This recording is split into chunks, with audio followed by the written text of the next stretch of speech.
I wasn't going to film this video, but then my mind kept on telling me, Glory, you've got to spill. And guys, trust me, I'm going to spill. So watch till the end of this video. It's not a game, it's a rich thing. You know that saying that every day we learn? Guys, yesterday was a serious learning curve for me. As a matter of fact, I experienced firsthand what it means to have power, to control power in Nigeria. And then I understood partially the reason why most of these our leaders, when they get into political offices, they refuse to leave those offices. Even when they are removed, or maybe when they retire, they still want to experience that power. Guys, it is intoxicating. That is the word, and I'm going to share all about it on this video. But before I continue, you know how we do it over here. You're welcome back to my YouTube channel. My name is Glory Elijah, and this is Frankly Speaking with Glory. This is the girl with the tea. But guys, please, sometimes when I wake up very early, I rush and I drink my tea. Okay, and also guys, if you're new on my channel, if you are seeing my video for the first time, or you have been on this channel for the longest of time and you have not subscribed, oh wow, please pause this video right now and hit the red subscribe button to become a part of this family. And if you always want to receive a lot of my videos, I upload videos every day. Girl doesn't rest. Like, I literally give you guys juicy gist every day. Please hit the white bell button that is called the post notification bell. Click on that, okay, the way you see it happening on the screen right now. That way you will be able to receive a lot of all my videos. So yeah, let's get into the main gist. So I've done 2 videos now, yeah, telling you guys about my experience running around Lagos trying to enroll for the ongoing National Identification Number exercise. And guys, it's been hell. If you check the cards up there, you see the first video, you also see the second video. And so guys, thankfully I had to speak with my lover, and it happened that he knew somebody. Now this person that he knows also knows somebody. So this is how the connection is, yeah. My lover, he knows someone who is in a place of authority in, should I say, in government. I don't know which one, so I didn't even care to even ask. And then this person that he knows somebody who is a top shot that controls this NIN registration. And that was how I was able to slot my name and the name of a couple of other people, you know, to get ours done. This whole thing was to have ended on the 19th. I think that was like 2 days ago. And we were able to make this arrangement, I think on Monday this week. So I was panicking. I was telling this man that this thing will end on the 19th though. They'll block my SIMs. I've not registered, this and that. And he was like, Glory, calm down. We make the laws, we rule the thing, so don't worry, nothing is going to happen. I'm like, hey, oh my God. I said, okay, let me see what's going to happen. And guys, and every day, like guys, I was literally restless, and this man would keep on telling me, calm down, I am telling you, you are going to do this thing on Wednesday, don't stress yourself. I'm like, hey God, okay. So I decided to have faith, and I waited. And very early in the morning, Wednesday was yesterday, he called me up. He told me, okay, go to so place, ask for so person, tell the person that this so person, who is actually a boss to this person, sent you. How many people are you? I told him the number that we are, and he said, give me all your names according to the way it's going to be on the system, blah blah blah. I sent all those details to him, and he told me at exactly this time, go there and go and do your enrollment. It is going to happen. Now guys, this is where the whole power thing started, and it shook me. So I got to the gate of this place. Funny enough, the gate of this place that I went to, I have been there before, but the last time I was there, the security people, they were telling me, oh, I was there around 10 a.m. and the security people were telling me that I couldn't go in because they have taken the numbers that they can attend to for the day. I asked how many people, they said only 50 people. As at 10 a.m. they said I was late. Now, I stood there having some sort of intellectual arguments back to back with the security man, and he kept on giving me grammar. that no, I could not do it, that they've taken their numbers, I should come back another day, 5 a.m. I said even 5 a.m. when I will come back, people are already gathered there, over 500 people. And it was like, that's how they do it, blah, blah, blah. So, okay. So that yesterday when I got there, we were in a car. My other friend, female, she had a big Jeep. The other person that carried me in the car, like, we just decked ourselves. We're looking good. We're looking great. Guys, I dressed up. I wore my expensive wig. I wore heels. I dressed like one big madam. I'm not going to lie, but I had to look the part, to get access into that premises. So I looked the part, I dressed the part. My friend too, she cut her hair. She was looking like all this Oyibo Yankee blondie. We're just looking the part. Perfume that we used was smelling very strong, very good. When we got to the gate, and then they were like, oh, you cannot enter this place. And then I said, oh, this person sent me there. Oh, this person sent you. Oh, okay, please, can you call the person so that we talk to the person? I just had to call that man. And then he called the person that was going to register us. And the person sent his name and call and said, oh, this person should come and bring us. And guys, no long story. They allowed us into the premises. Catch me. I was shook. I'm like, hey! This is unbelievable. The last time I was here, they didn't even allow me get close to the gate. Okay, so we got into the premises. One of the security men that took us to show us a parking space, very, very comfortable parking space. The guy was like, oh, Oga, and you have to settle us. So, saying that me help you, make you park well. My friend was like, don't worry, we'll settle you when we come out.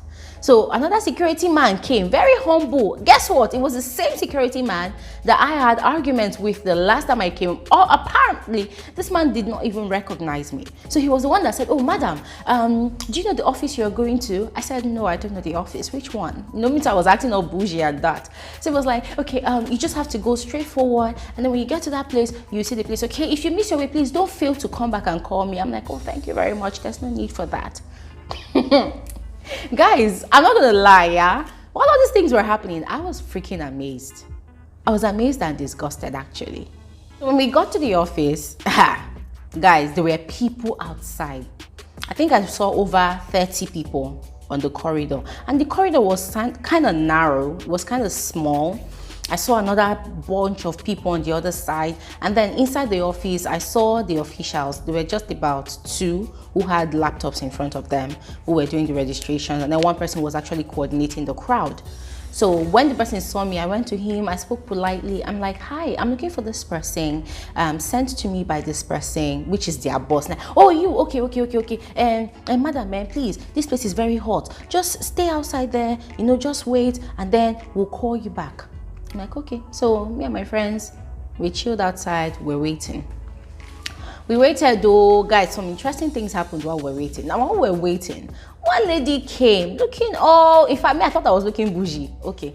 This one was looking like she actually dressed the extra. She dressed extra. She dressed like all these tourists. A Nigerian person, no, but she's just light-skinned. She dressed like a tourist. She came with her young teenage daughter, and then they went inside. And guys, lo and behold, this person just came like 5 minutes or 10 minutes after I and my people came. And then when I went back again to go and check if it was our turn, guys, this woman had already sat down. She had already finished doing her own enrollment. I laughed. I came and I told this my friend, I said, babe, there is a difference between connections and connections.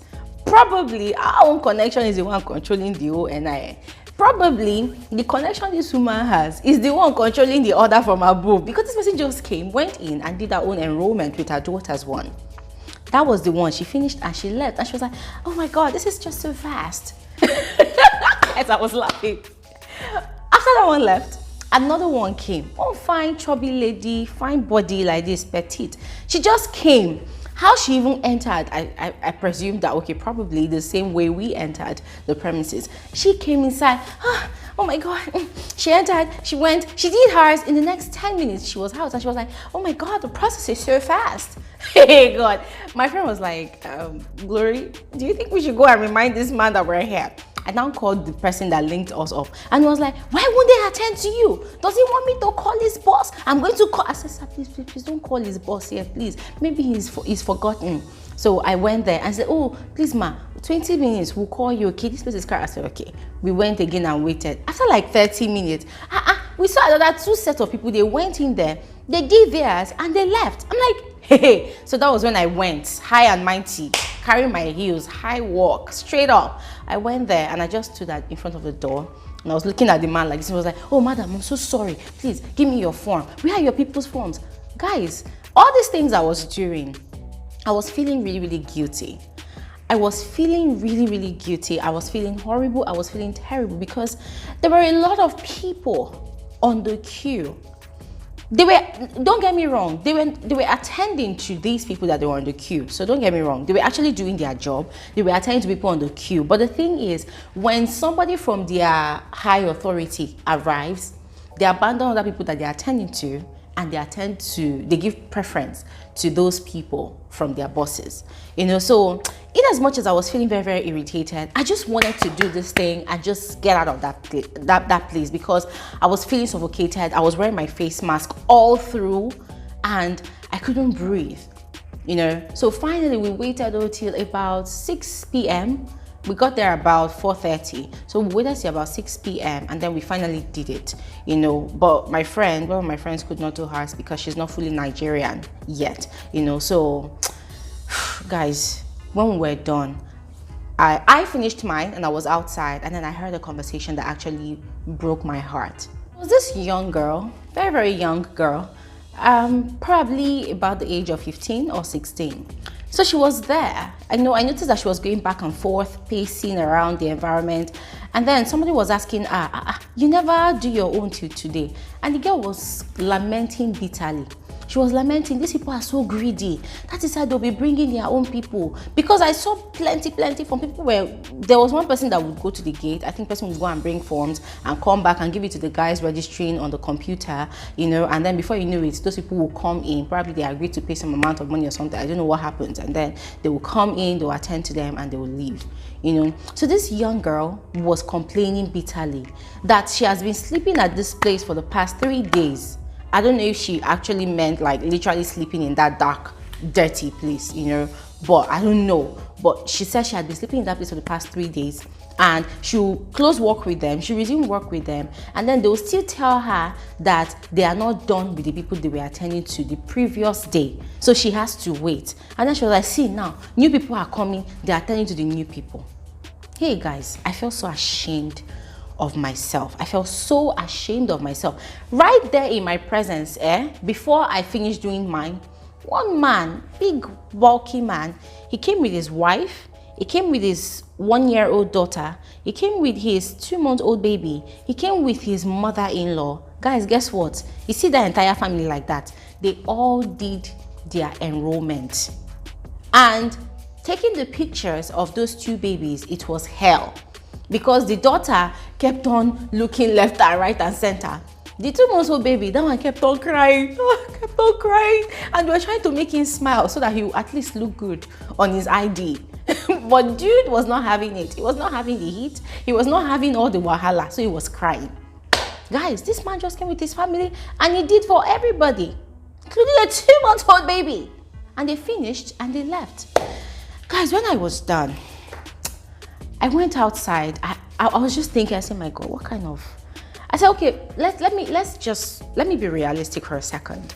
This is not something that is only peculiar to Nigeria. It is everywhere. It is all over the world. And in as much as we are complaining, you know, about all these things, complaining that, oh, it is people that knows people that actually gets things done. Guys, let me be frank with you guys, yeah? This is my new plan for this. You see this 2021, this is my new plan. Anywhere I go, any day I go out, any day I step out of my house, as much as the government is still not doing what they're supposed to do to make all these simple processes very easy for the citizens, what I'm going to do for myself and people around me, anywhere I go, I'm going to make sure I network massively. Because trust me, if I did not know my lover, if he did not know this person in government, if the person in government did not know the other person in government, trust me, by now, I still would have come and done a video and I'll be complaining that what is wrong with this country, I have not done my NN. I'll be complaining. But because of that network that I have, I was able to get it done. Guys, listen, I understand that it is not possible for the whole 200 million people in Nigeria to have the kind of network I have been able to secure recently. But guys, trust me, if you can do it, just have the network, just have the contact. Because I realized yesterday that, trust me, firsthand, it's going to help you, do things easily in the country and just get by. Because trust me, this government that I'm seeing, so I'm not sure they're ready to even do anything, because they are still saying that the deadline for this NIN is on the 9th of February. And I am assuring the government that come 9th of February, it is not everybody in this country that will still be able to get their NIN done. It is that simple. That is it. It is not everybody. So there's still going to be another place where people will still be complaining that they've not been able to do it. And the numbers and cases of COVID-19 is still rising in Nigeria. Why? Because of all these crowded things. So as we were leaving that building, guys, we saw over 100 people outside the gate. This was about to 7 in the evening. Over 100 people outside the gate. They were standing, they were pushing, they were clamoring. So while our car was driving out, these people were shouting, I don't come here since morning. Guys, even when we came around at 4:30, people were sitting under the hot sun outside the gate. So these people that were outside the gate were telling them that, oh, come and write your name, come and write your name. These people were writing their names. Me, I know that form, they will not use it. That list of names that they wrote, they will not use it the next day. It's not in time for this video to be too lengthy. I just thought I should share my experience of, experiencing having power in this country for the first time. And guys, now I understand how it feels. When you have that connection, when you have that right contact, the right connect to get things done, to get into places that ordinarily you could not have gotten into, guys, it is very, very intoxicating. You seeing that you are getting your way when other people cannot get their way. And that was how I just understood that, okay, this is why when leaders get into positions of authority, they do not want to leave. But regardless, guys, trust me, this whole thing, it will not change overnight. What is your own solution personally? Guys, go out there, network, meet people, know people, build relationships, never burn bridges. Because sometimes some people whom you ceased having relationships with, guys, trust me, sometimes they come in handy. So that is the message of this video. Forget all the yannings I've been yanning. That is the message of this video. Build relationships, network with people, build contacts, save numbers, know people. When you go out there, don't go and be acting like you are the best thing before I get bread or fried rice or chicken. Guys, go out there. Don't feel too big. Don't be too egoistic. Go out there, meet people. Anytime you go out, I'm not saying go out in this coronavirus pandemic, no, but when you go out, be friendly, meet people, approach people, talk to people. You never know when they will come in handy. Anyways, guys, that's all for this particular episode of Frankly Speaking with Glory Elijah. Thank you guys so much for watching. I'll see you guys in another video. And let me know your thoughts about all I just spilled in this video in the comment section below. I look forward to responding to all of you guys. Have an amazing, amazing day. Toodles.